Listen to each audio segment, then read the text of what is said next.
ঝালকাঠিতে উদ্বেগজনক হারে বাড়ছে ডেঙ্গু আক্রান্তের সংখ্যা। প্রতিদিনই নতুন রোগী শনাক্ত হওয়ায় দুটি ওয়ার্ডের 5 এলাকাকে ঝুঁকিপূর্ণ চিহ্নিত করেছে স্বাস্থ্য বিভাগ। শহরের বিভিন্ন জায়গায় ময়লা আবর্জনার স্তূপ থাকায় বংশবিস্তার হচ্ছে ডেঙ্গু মশার। স্থানীয়দের অভিযোগ, মশার বংশবিস্তার রোধ করা সহ মশা মারার কার্যকর কোনো উদ্যোগ নেই পৌরসভার। ঝালকাঠি প্রতিনিধি জহিরুল ইসলাম জলিলের পাঠানো তথ্যচিত্রে জানাচ্ছেন আবরার মাহি। বর্ষা মৌসুম না আসতেই ঝালকাঠিতে ডেঙ্গু রোগীর সংখ্যা বেড়েই চলছে। এপ্রিল থেকে মে জুন পর্যন্ত 3 শতাধিক ডেঙ্গু আক্রান্ত হয়ে হাসপাতালে চিকিৎসা নিয়েছে। স্বাস্থ্য বিভাগ জানায়, জুন ও জুলাই মাসে বর্ষা মৌসুমে মূলত ডেঙ্গুর প্রকোপ বেড়ে যায়। তবে এবছর আগেভাগেই হানা দিয়েছে ডেঙ্গু।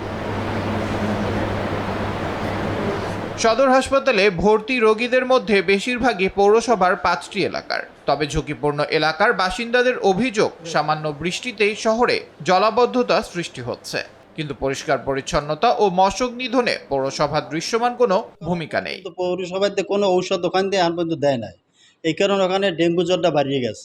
পরিষ্কার করার কোনো লোকজনও দেখা যায় না, চতুর্দিকে ময়লা আবর্জনা ভর্তি। রাতে মশায় টেকা যায় না, পড়াও যায় না, ঘরে বাইরে যেখানে যাই সেখানেই মশা।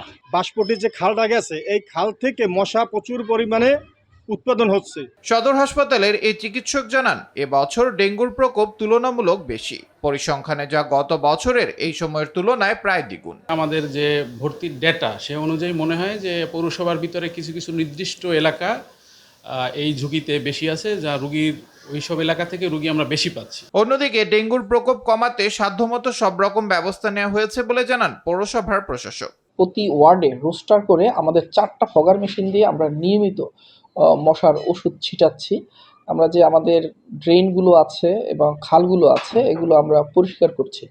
তবে এই ব্যাপারে প্রতিকারের চেয়ে সচেতনতা খুব বেশি জরুরি। মশার বংশবিস্তার রোধে পৌর শহর পরিষ্কার পরিচ্ছন্ন, মশক নিয়ন্ত্রণ করে জনগণের দুর্ভোগ লাঘব করবে কর্তৃপক্ষ, এমনটাই দাবি পৌরবাসীর। আবরার মাহি, RTV।